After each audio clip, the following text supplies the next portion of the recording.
It's a mess. Welcome back to Degreelessness, everyone. I'm Shanghai Pete. Okay. I sincerely hope that this is the last time anyone needs to talk about this fucking game. I don't know why all the coverage that results whenever an avaricious scumbag developer releases a broken, unplayable game is always from a perspective of shock and confused dismay. This has been standard procedure for 90% of AAA developers for years now, yet we're still expected to slurp up all the shill articles ejaculated from the mainstream media, trying to defend them and desperately explain what went wrong and how this is some sort of an anomaly and not an intentional business decision, which it obviously fucking is. It's getting exhausting. WARCRAFT 3 reforged, refunded, fucking whatever, is just Blizzard doing business as usual. It's not surprising, it's just sad. Sad because the Blizzard that made the games we loved is long gone, it's not coming back. And it's sad because some people are so desperate to not let go of that they continue to give Blizzard money and refuse to believe the evidence that's in front of their eyes and all over the internet.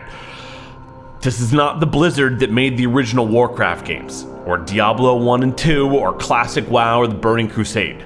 It's the company that publishes Call of Duty. It's the company that owns King, the people who make fucking Candy Crush.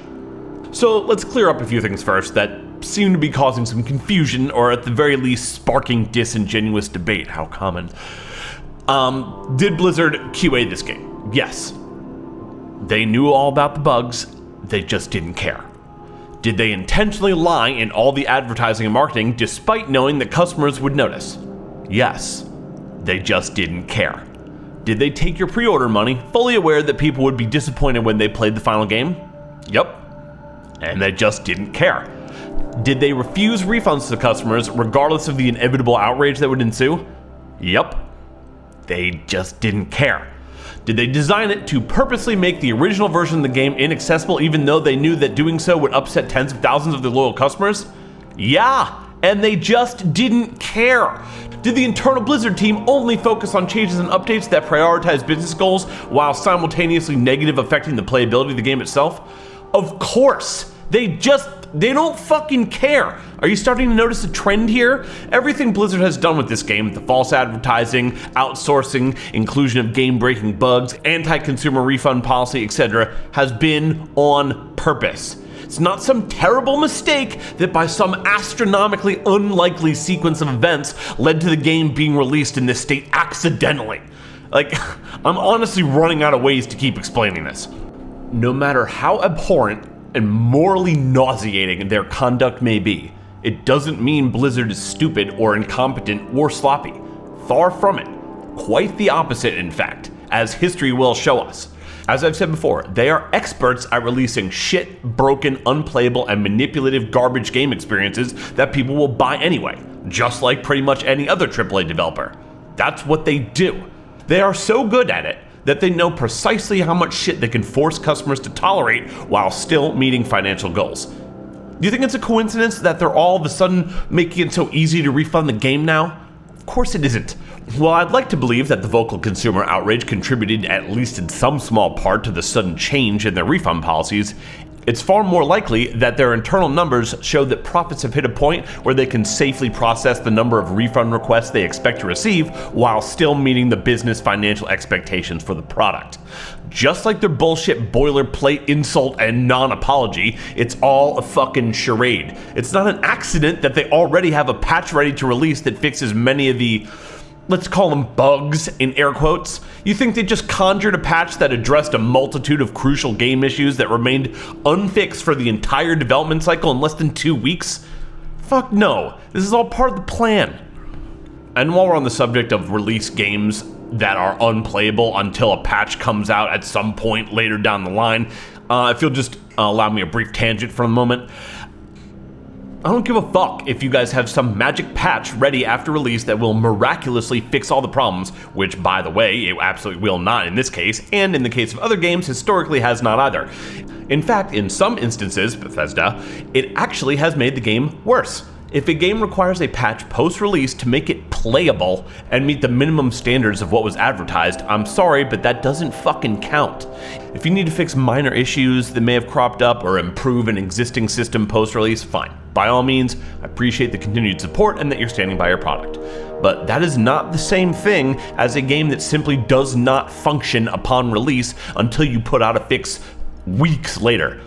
I'm not here for that. Put out a quality, let's not even say quality. How about functional? Put out a functional product in line with what you've advertised, and I'll happily pay for the motherfucker day one if it looks fun.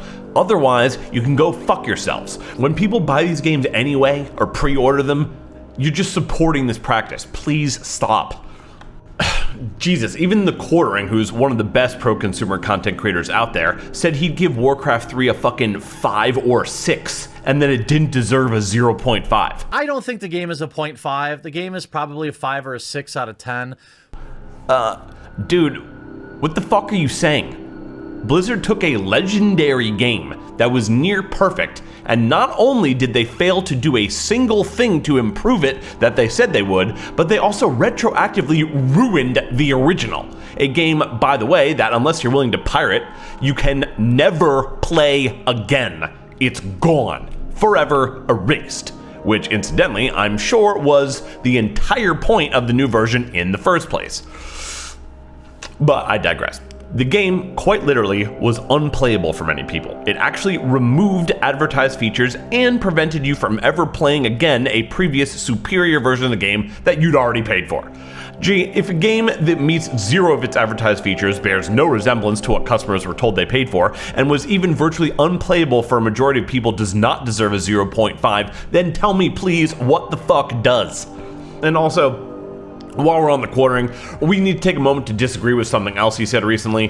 While discussing an article that was referring to a Blizzard community manager's post on the game's official forum, he said he doesn't like dogpiling on a community manager because he was only posting what corporate told him to.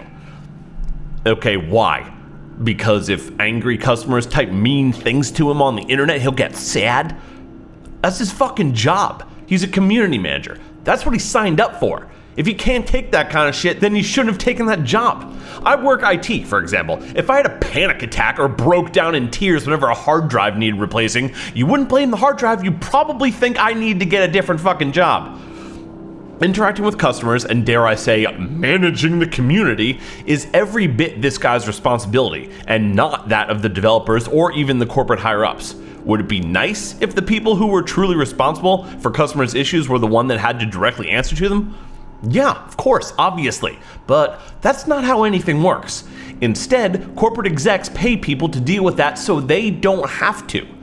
I certainly sympathize with community managers and people with similar jobs, and I agree that it sucks that their job is quite literally just to have people get mad at them all day. But again, it's the fucking job. I bet people in the customer service industry would also prefer if they no longer had to listen to customers endlessly give them shit all day for things they had nothing to do with. And most of those people need to do that on the phone too, and actually listen to people literally screaming at them. Ask someone who has to deal with that every day how bad they feel for some guy who's reading forum posts. Yeah, I'm gonna guess there's not a whole lot of sympathy there.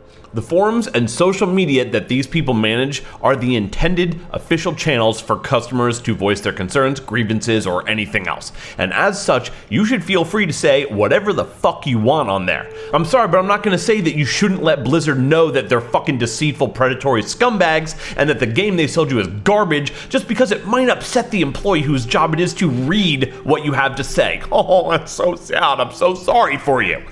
That being said, if you are the kind of person who curses and yells at some customer support guy on the phone, then you're just an asshole. Anyway, that's how this industry works now, guys. It's a game of profit and loss projections, carefully calculated press releases, and social media manipulation. Like it or not, Activision Blizzard is a leader in this industry because they're one of the best at playing that game, and this is what it looks like. In the end, the Warcraft 3 debacle played out exactly as most of us knew that it would. Here, let's do a quick breakdown, okay? Stage 1. Company releases horrible product that barely qualifies as a game, outraging legions of loyal supporters and customers. Stage 2. The backlash begins. Customers begin to voice their concerns, grievances, and pushback after realizing they've been lied to and robbed. Stage 3. The backlash 2, the backlash begins, in which the shill access media arms of the scumbag publishers begin sowing false narratives and pushing agitation propaganda in support of their corrupt companies whose advertisements pay their salaries. Stage 4. After securing the projected profit margins from the game's release, the publisher announces that, we've all of a sudden heard everyone's concerns. Then they claim they're committed to their game and say, we'll fix it. Eventually, at some point, maybe. But now they have your money, so they don't actually have to do anything at all. Then they issue an obviously bullshit boilerplate PR statement that at first appears like an apology that pacifies idiots, but is quickly revealed to be nothing but hollow pandering upon further scrutiny. And at that point, it's too late. The shill media news cycle has moved on. The publisher has your money, and the idiots are sated and ready to fall for the same shit next month or next quarter or fucking whatever. They'll only stop when the money stops, and I don't see that happening. So allow me to do everyone a public service and save the media a whole bunch of time, articles, and fake social media posturing, outrage, and shilling. Blizzard no longer exists. The company that's now using that name only releases shit games, and that is no longer news. Alright, that's our show. Thank you so much for chilling with us tonight. We love you today. We love you all the way. No need to worry. We'll be back soon with more hot takes and spicy bullshit that normal people would describe as merely stating the obvious. And of course, please remember not to like, comment, or subscribe, because if you think you don't love me, check again, because yes, you do.